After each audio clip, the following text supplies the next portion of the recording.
বিসমিল্লাহির রহমানির রহিম। আমি চাইছিলাম নিজের লুকাই রাখতাম, কিন্তু পারি নাই। এই রাসেল ভাইপার যে ভারতে একটা সার্ভিস দিছে, ভারতের প্রোডাক্ট, এই রাসেল ভাইপারের বয়ানকে সারা বাংলাদেশ কাঁপতেছে। আসলে এই কাহিনী পুরোটাই বোয়া।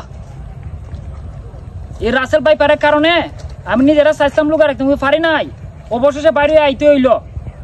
আমি এখন আছি হবিগঞ্জ জেলার চুনারঘাট থানার যে চন্দি চা বাগান, এই অপূর্ব সুন্দর লীলাভূমি, এই মাঝে আছি আমি। আসলে অনেক ভালো লাগতেছে, কিন্তু কোন সময় কোন ভয় কাজ করতেছে। রাসেল ভাইপারের যদি এটা সত্যি হয়ে যায়, সুবল মাইরা দেয়, বয়ের মাঝে আছি।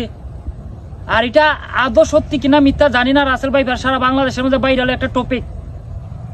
আমাদের চুনারঘাটে এখনো আসে নাই, আসতেও পারে। যদি কালকে ব্রাজিল টিম হেরে যায়, যে কোনো টাইমে আসতে পারে। আমরা অবশেষে আমরা ব্রাজিল টিমকে একটু উদ্বুদ্ধ করতে চাই। বাবা, তোর বিনি দরকার নাই, নেইমারও দরকার নাই। তুই ব্রাজিল টিম তো আসস, তুই ব্রাজিল একটা ব্র্যান্ড। আজকে আমি ব্রাজিলের জার্সি আনছি না, স্টার গন্তে গন্তে আমার বিয়ার হয়ে জায়গা ফার্স্টটা। কথার পয়েন্টে আসি। এখন আপনারা জানেন এটা বেস্ট সাইদুল হক সুমন ভাই যে নির্বাচনী এলাকা, এটা নিয়ে সুমন ভাইয়ের যে স্বপ্ন দেখতেছে ইনশাল্লাহ বাস্তবায়ন হবে। আরেকটি কথা বলতে চাই, আমাদের এই চুনারঘাট যে রাস্তাঘাটের প্রচুর সমস্যা, এই রাস্তাঘাট বড় করা হোক। প্রচুর অ্যাক্সিডেন্ট হয়। এই যে নতুন বৃষ্ট চুনারঘাটের যে রাস্তাটা, এটা যদি বড় হয়, যে মানুষ দুর্ঘটনা থেকে অনেক রেহাই পাবে।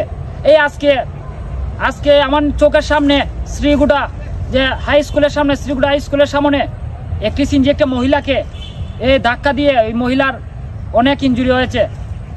আসলে যদি এই রাস্তাঘাট বড় হইতো, তো এই চুনারঘাটের অনেক উন্নতি হইতো। যে পর্যটক কেন্দ্র চুনারঘাট থানা, এই যে চা বাগান, আমি চা বাগানের মাঝখানে আছি।